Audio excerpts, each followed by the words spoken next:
हनोक के रहस्यों की पुस्तक। अध्याय एक बुद्धिमान मनुष्य था, बड़े काम करने वाला मनुष्य था, और प्रभु ने उसके प्रति प्रेम की कल्पना की और उसे ग्रहण किया कि वह ऊपर के निवासों को देखे और सर्वशक्तिमान परमेश्वर के बुद्धिमान और महान और अकल्पनीय और अपरिवर्तनीय क्षेत्र का चश्मदीद गवाह बने।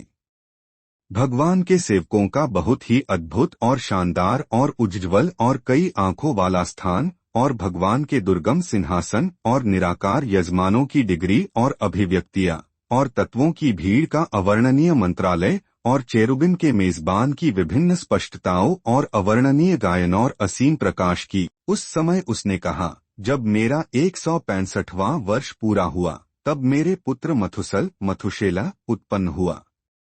इसके बाद मैं 200 वर्ष जीवित रहा और अपनी आयु के सब वर्षों में से 365 वर्ष पूरे किए। महीने के पहले दिन को मैं अपने घर में अकेला था और अपने बिछौने पर विश्राम करके सो गया। और जब मैं सो गया तो मेरे हृदय में बड़ा क्लेश उत्पन्न हुआ और मैं नींद में अपनी आंखों से रो रहा था और मैं समझ नहीं पा रहा था कि यह क्या संकट है या मेरा क्या होगा। और मुझे 2 मनुष्य दिखाई दिए जो बहुत बड़े थे, यहाँ तक कि मैंने प्रियवी पर कभी नहीं देखा। उनके चेहरे सूर्य के समान चमक रहे थे, उनकी आंखें भी जलती हुई रोशनी की तरह थीं और उनके होठों से आग निकल रही थी। उनके कपड़े और बैंगनी रंग के विभिन्न प्रकार के गाने, उनके पंख सोने से भी ज्यादा चमकीले थे, उनके हाथ सफेद थे बर्फ की तुलना में। वे मेरे पलंग के सिरहाने खड़े होकर मेरा नाम लेकर मुझे पुकारने लगे और मैं नींद से जाग उठा और उन 2 पुरुषों को अपने सामने खड़े हुए भली भांति देखा और मैंने उनको नमस्कार किया और मैं भय से घबरा गया और मेरे चेहरे का भाव भय के मारे बदल गया।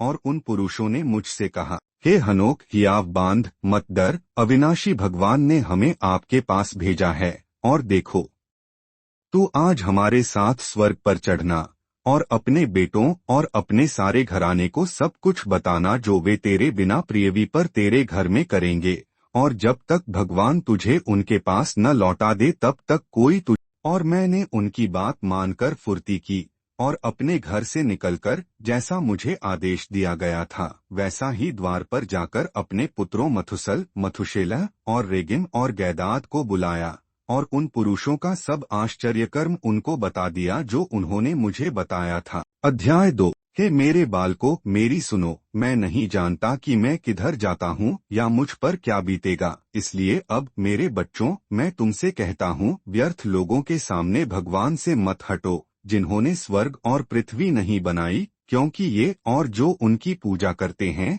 वे नष्ट हो जाएंगे। और प्रभु तुम्हारे दिलों को भय से आश्वस्त करो से। और अब हे मेरे बच्चों, जब तक प्रभु मुझे तुम्हारे पास लौटा न दे तब तक कोई मुझे ढूंढने की न सोचे। अध्याय 3। जब हनोक ने अपके पुत्रों को यह समाचार दिया तब स्वर्गदूतों ने उसे अपके पंखों पर उठा लिया और पहले आकाश पर उठाकर बादलों पर रख दिया। और मैंने वहां दृष्टि की और फिर मैंने ऊंची दृष्टि की और आकाश को देखा और उन्होंने मुझे पहले स्वर्ग पर रखा और मुझे एक बहुत बड़ा समुद्र दिखाया जो पृथ्वी के समुद्र से भी बड़ा है।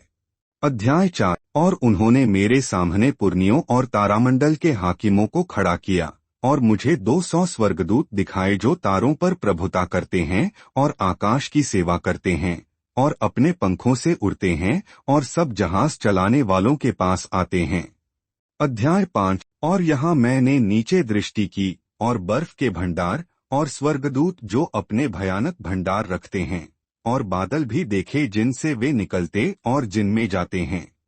अध्याय 6। उन्होंने मुझे जलपाई के तेल के समान ओस का भंडार और पृथ्वी के सब फूलों के समान उसका रूप दिखाया। इसके अलावा कई देवदूत इन वस्तुओं के खजाने की रखवाली करते हैं और उन्हें कैसे बंद और खोला जाता है। अध्याय 7। और वे मनुष्य मुझे पकड़कर दूसरे स्वर्ग पर ले गए और मुझे पृथ्वी के अंधकार से भी बड़ा अंधकार दिखाया और वहां मैंने बंदियों को फांसी पर लटकते देखा और महान और असीम न्याय की प्रतीक्षा करते हुए देखा।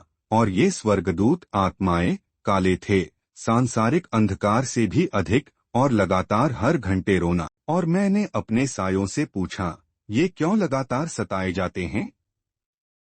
उन्होंने मुझे उत्तर दिया, ये भगवान के धर्मत्यागी, जिन्होंने भगवान की आज्ञाओं का पालन नहीं किया, बल्कि अपनी इच्छा से सलाह ली और अपने राजकुमार के साथ चले गए जो 5वें स्वर्ग पर चढ़ा हुआ है। और मुझे उन पर बड़ी दया आई और उन्होंने मुझे नमस्कार करके कहा, हे परमेश्वर के जन, हमारे लिए भगवान से प्रार्थना करो। और मैंने उन्हें उत्तर दिया, मैं कौन हूँ, एक नश्वर मनुष्य जो स्वर्गदूतों आत्माओं के लिए प्रार्थना करूँ। कौन जानता है कि मैं किधर जाऊंगा या मुझ पर क्या बीतेगी, या कौन मेरे लिए प्रार्थना करेगा। अध्याय 8। और वे पुरुष मुझे वहां से ले गए और तीसरे स्वर्ग पर ले गए और वहां रखा, और मैंने नीचे की ओर देखा और इन स्थानों की उपज देखी जैसे कि पहले कभी नहीं देखी गई थी। और मैंने सब सुगंधित फूल वाले वृक्षों को देखा और उनके फल भी सुगंध वाले, और जितने भोज्य पदार्थ उनसे उत्पन्न होते थे सब अत्यंत सुगंध वाले थे। और जीवन के वृक्षों के बीच में उस स्यान में जिस पर प्रभु विश्राम करेगा और स्वर्गलोक पर चढ़ जाएगा। और यह पेड़ अवर्णनीय अच्छाई और सुगंध वाला है और हर मौजूदा चीज से अधिक सुशोभित है, और वह सब ओर से सोने, सिंदूरी, अग्नि के समान और सबको ढांपने वाला है, और सब फलों से उपजा हुआ है। उसकी जड़ पृथ्वी की छोर पर वाटिका में है, और स्वर्ग भ्रष्टता और अदूषणीयता के बीच में है। और 2 झरने निकलते हैं जिनसे मधु और दूध निकलता है, और उनके झरनों से तेल और दाखमधु वाइन निकलता है, और वे 4 भागों में अलग हो जाते हैं और शांत मार्ग से बहते हैं। और अदन के स्वर्ग पैराडाइज ऑफ एडन में भ्रष्टता और अदूषणीयता के बीच उतरते हैं, और वहां से वे पृथ्वी के साथ साथ आगे बढ़ते हैं और अन्य तत्वों की तरह अपने घेरे में एक चक्कर लगाते हैं।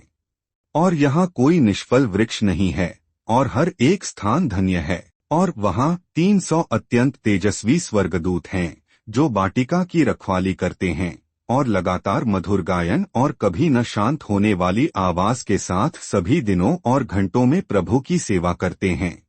और मैंने कहा, यह स्थान कितना प्यारा है। और उन पुरुषों ने अध्याय 10। और वे दोनों मनुष्य मुझे उत्तर की ओर ले गए, और वहां मुझे एक बहुत ही भयानक स्थान दिखाया। और वहां उस स्थान में सभी प्रकार की यातनाएं थीं, क्रूर अंधकार और अप्रकाशित अंधेरा, और वहां कोई रोशनी नहीं थी, लेकिन धुंधली आग लगातार ऊपर की ओर धधक रही है। और वहां एक उग्र नदी निकल रही है, और उस पूरे स्थान पर हर जगह आग है, और हर जगह वहां ठंड और बर्फ, प्यास और कंपकंपी है, जबकि बंधन बहुत क्रूर हैं। और स्वर्गदूत स्पिरिट्स भयभीत और निर्दयी, क्रोधपूर्ण हथियार, निर्दयी यातना धारण किए हुए हैं।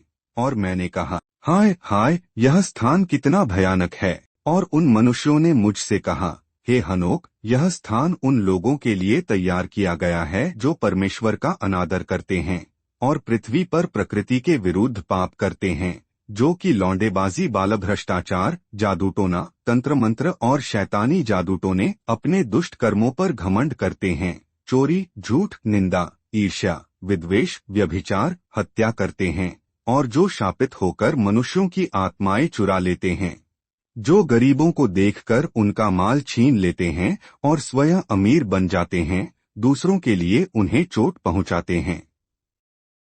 पुरुषों का सामान जो खाली पेट को तृप्त कर सकता था, उसने भूखे को मरने योग्य बना दिया। किसी को कपड़े देने में सक्षम होने के बावजूद उनको नग्न कर देना, और जो अपने रचिता को नहीं जानते थे और निष्प्राण और निर्जीव देवताओं को दंडवत करते थे जो देख और सुन नहीं सकते, व्यर्थ देवताओं जिन्होंने खुदी हुई मूर्तें बनाई और अशुद्ध हस्तकला के आगे दंडवत किया। इन्हीं सब के लिए यह स्थान तैयार किया गया है, अनंत मीरास के लिए। आज के लिए बस इतना ही। हम मिलेंगे आपको 11 चैप्टर में। Jesus calls mission church India council channel को सब्सक्राइब करना ना भूलें।